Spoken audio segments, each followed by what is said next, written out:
네, 안녕하세요. 신바람 국어교실의 신바람입니다. 자, 오늘 배울 교재는 2015학년도 6월 고1 모의고사 24번부터 26번 문제를 공부해보는 시간을 갖도록 하겠습니다. 자, 오늘도 열심히 공부해 주시길 부탁드리고요. 우리 교재 9쪽입니다. 오늘 배울 지문은 기술 지문. 자, 먼저 문제부터 보도록 하겠습니다. 24번 표제와 부제로 가장 적절한 것. 표제, 부제, 큰 제목과 작은 제목인데요. 결국 이것을 알기 위해서 뭘 파악해야 되냐? 화제를 파악해야 됩니다. 비문학에서의 핵심, 독서 지문에서의 핵심이 뭐냐면 얼마나 빠르게 화제를 파악하느냐에 따라서 여러분들의 점수가 결정된다고 해도 과언이 아닙니다. 화제가 무엇인지를 알아야만 이 문제를 풀 수 있는데요. 그럼 반대로 답지들을 보면 이 지문의 화제를 대략적으로 미루어 짐작할 수 있게 됩니다. 먼저 보세요. 이메일의 전송 원리, 패킷의 구조와 생성 원리, 네트워크상에서 정보 생성 방법, 네트워크상에서 정보 전송 원리, 정보 전달 속도를 높여주는 패킷 교환 방식. 자, 패킷 2번 나왔고요. 네트워크 2번 나왔고, 이메일 전송 나왔습니다. 그럼 이런 것들, 뭔가를 전달해 주는데 패킷이라는 게 쓰이고 네트워크 상에서 뭔가를 보내주는 거구나 라는 걸 통해서 우리가 뭘 할 수 있냐면 화제를 짐작할 수 있게 된다는 거죠. 자, 답지 5번의 역사적 발전, 이거 한번 보도록 하죠. 역사적 발전이 나왔기 때문에 정보 전송의 역사적 발전, 이거는 통시적 관점이 되어야 되겠죠. 통시적 관점이 되어야 된다는 것은 즉 뭐냐면 시간의 변화가 나타나야 된다는 거죠. 1910년도에는 이랬고 1920년도에는 이랬고 30년도에는 이랬고 40년도에는 이랬다라는 어떤 시간의 흐름이 나타나야 된다는 거 기억해 보시면 좋겠습니다. 그게 있으면 5번이 정답이 되는 것이고 없으면 5번이 정답이 되지 않겠죠. 자, 25번 윗글의 내용과 일치하지 않는 것. 실용 문제 또 나왔죠. 일치 불일치 문제는 정말 단골 유형인데요. 일치 불일치 문제는 그냥 사실적 확오입니다. 사실적 확인. 그렇기 때문에 사실이냐 아니냐를 이 지문에서 찾아서 확인해 보면 됩니다. 그래서 네트워크상에서의 이메일은 패킷 교환 방식에서는 자, 지금 패킷이라는 게 나왔어요. 이렇게 보면 24번과 25번 문제를 통해서 패킷이라는 걸 좀 잘 알고 있어야지 이 문제를 풀 수 있겠구나 라는 힌트를 얻을 수 있고요. 패킷이 화제가 될 가능성이 있겠는데 라고 생각해 두시고 가볍게 넘어가시면 될 것 같습니다. 자, 마지막 26번. 자, 요거 26번 문제 3점짜리라서 어렵게 느껴지고 우리 친구들이 많이 틀리는 유형 중에 하나인데요. 그림에 적용시켜 보는 건데요. 지문에 있는 내용을 그림으로 표현한 겁니다. 그렇기 때문에 이 그림에 나타나 있는 부분은 반드시 지문에서 설명해 주고 있다라는 거예요. 그렇기 때문에 여러분들은 겁먹을 거 없고요. 이 내용과 지문에 있는 내용이 어떻게 맞춰지느냐, 그리고 이 답지에서 어떻게 설명하고 있느냐, 적절하게 설명하지 않고 있는 건 뭐냐라는 것을 골라내시면 될 것 같습니다. 이것은 일명 짝짓기 문제니까요. 그렇게 어려워할 것 없습니다. 그럼 이제 분석을 해보도록 하겠습니다. 제가 아까 시작할 때 무슨 지문이라 그랬죠?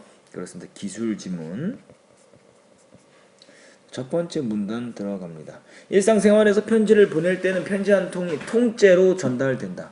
그러나 네트워크상에서는 그렇지 않다라는 거죠. 네트워크상에서 이메일은 그 내용이 조각조각으로 나뉘어 전송된다. 이렇게 나뉜 조각이 수신자에게 전송된 후 재결합되어서 수신자는 한 통의 이메일을 받아볼 수 있다. 이러한 정보 전달 방식을 패킷 교환 방식이라고 한다. 이게 뭐가 되는 거예요? 화제가 되는 거예요. 패킷 교환 방식에 대해서 이야기했습니다. 자, 두 번째 문단 들어가니까 패킷이란 기억으로 묶어보시고요. 네트워크상에서 정보를 보낼 때 전송하기 쉽도록 데이터를 작은 단위로 나누어 놓은 것을 말한다. 이게 패킷의 뭐가 됩니까? 개념.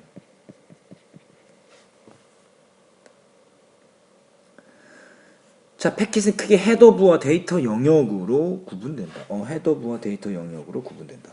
자, 그럼 보세요. 이걸 우리가 정리해 볼 필요가 있죠. 패킷이라는 걸 정리를 해보니까 패킷은 어떻게 나눠지냐면 헤더부와 그리고 데이터 영역으로 나눠진다는 거죠.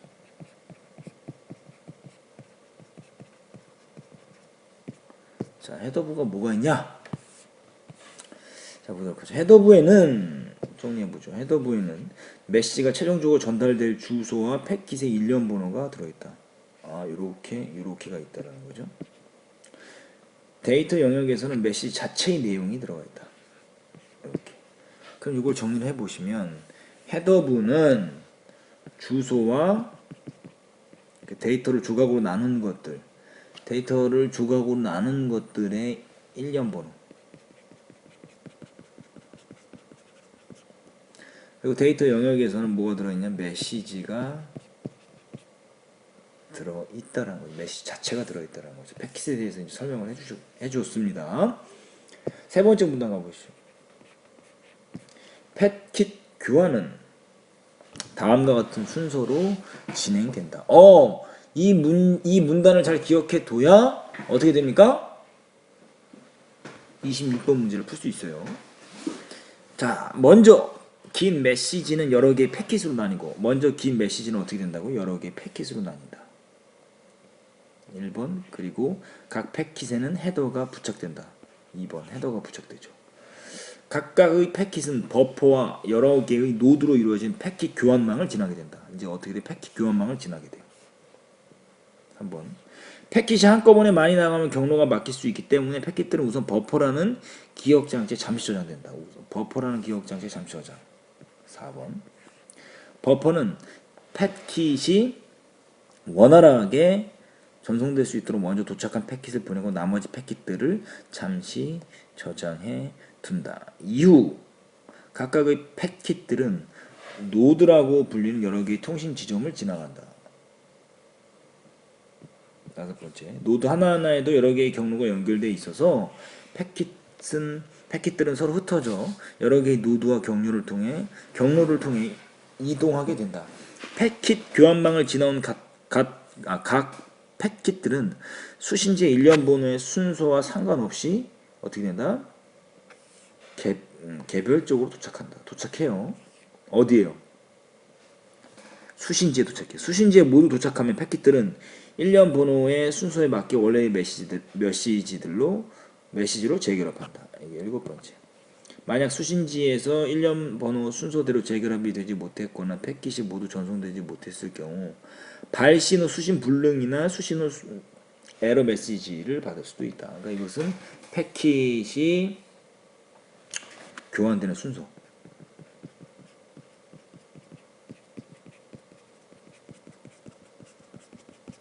패킷 교환 순서를 이야기하고 있습니다. 26번 문제를 풀 수 있는 핵심이 되는데요. 26번 문제 바로 풀어보죠.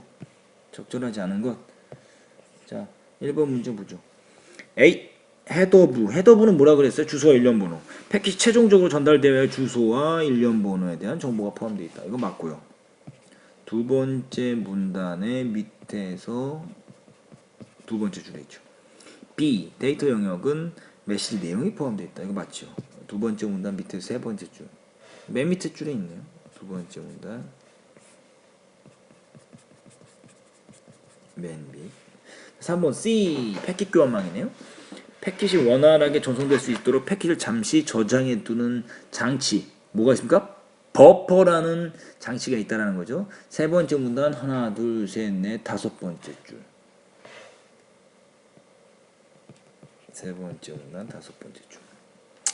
자, 4번에 C. 패킷들은 이 패킷 교환망을 통과할 때는 여러 개의 노드와 경로를 거쳐. 이것은 세 번째 문단 하나, 둘, 셋, 넷, 다, 일곱, 여덟 번째 줄. 중간에 있네요. 세 번째 문단 여덟 번째 줄 중간에 있죠? 뭐라고요? 패킷들은 노드라고 불리는 여러 개의 통신 지점을 지나간다. 나와 있죠? 맞습니다. 5번이 틀렸는데요. D는 뭡니까? 수신지. 패킷들이 이곳에 일련 번호의 순서대로 도착하지 않았을 경우 발신 후 수신 불능 메시지를 받을 수 있다. 자, 세 번째 문단 밑에서 하나, 둘, 셋, 넷. 원래의 메시지로 재결합된다. 만약 수신지에서 일련 번호 순서대로 재결합이 되지 못했을 경우. 그 위에 줄 가보죠. 패킷 교환망을, 그러니까 세 번째 문단 밑에서 하나, 둘, 셋, 넷, 다섯, 여섯 번째 줄. 패킷 교환망을 지나온 각 패킷들은 수신지의 일련 번호의 순서와 상관없이 일련 번호의 순서대로라고 그랬죠? 이거 틀린 거예요. 이게 틀린 거예요. 세 번째 문단 밑에서 하나, 둘, 셋, 넷, 다섯, 여섯 번째 줄. 여기 이렇게 나온다라는 거죠. 그리고 발신 후 수신 불능 메시지를 받을 수 있다. 밑에 세 번째 줄. 만약 수신지에서 일련 번호 순서대로 재결합이 되지 못했을 경우에만 뭐한다? 발신 후 수신 불능이라고 한다. 혹은 수신 후 에러 메시지라고도 한다라는 거죠. 26번에 5번이 틀렸다는 거 이렇게 풀 수 있습니다. 자, 네 번째 문단 이제 분석 들어가 보죠.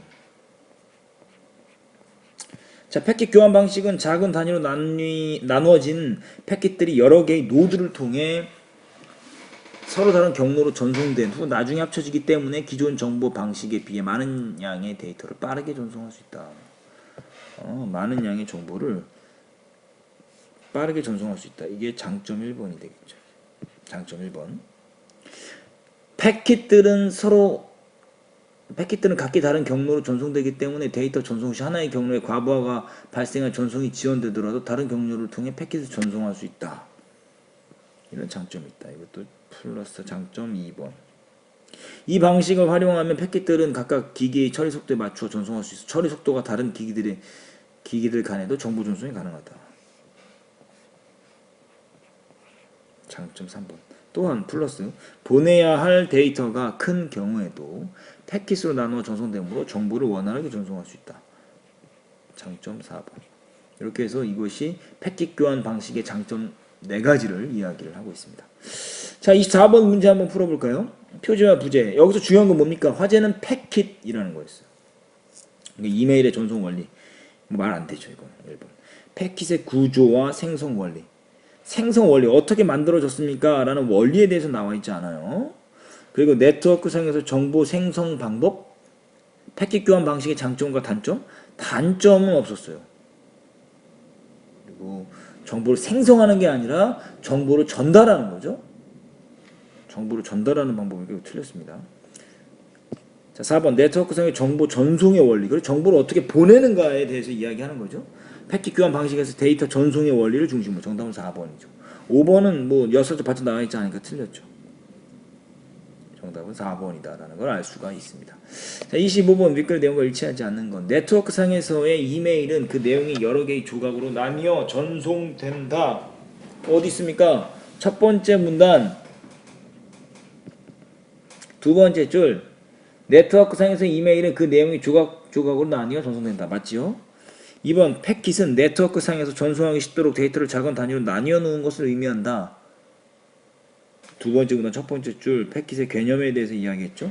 3번 패킷 교환 방식은 정보 처리 속도가 다른 기기 사이의 정보 전송이 불가능하다는 단점? 이거 틀려도 단점 없었어요. 단점 여기 우리 글 자체 단점이 나와 있지도 않고. 네 번째 문단 밑에서 세 번째 줄 이 방식을 활용하면 패킷들은 기기 처리 속도에 맞추어 전송할 수 있어 처리 속도가 다른 기기들 간도 정보 전송이 가능하다. 정반대로 이야기하고 있죠. 정답은 3번이 틀렸다. 4번 어디 있습니까? 패킷 교환 방식에는 하나의 경로에 과부하가 발생하더라도 다른 경로를 통해 패킷을 전송할 수 있다. 네 번째 문단 네 번째 줄.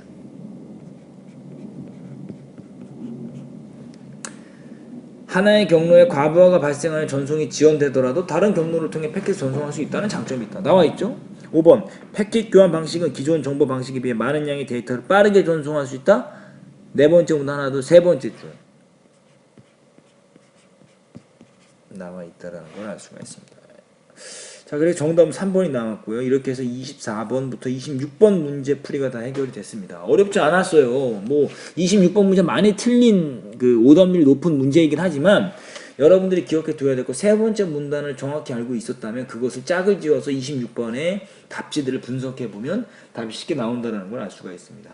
자, 이렇게 해서 오늘 그 기술 지문 24번부터 26번 문제까지 다 풀어보았습니다. 여러분들 꼭 복습하셔서 여러분들의 사고에 오류가 있었던 부분들은 수정 보완하시길 부탁드립니다. 자, 오늘도 열심히 공부해 주셔서 감사합니다. 그럼 다음 시간에 다시 만나요. 소년이여 야망을 가져라.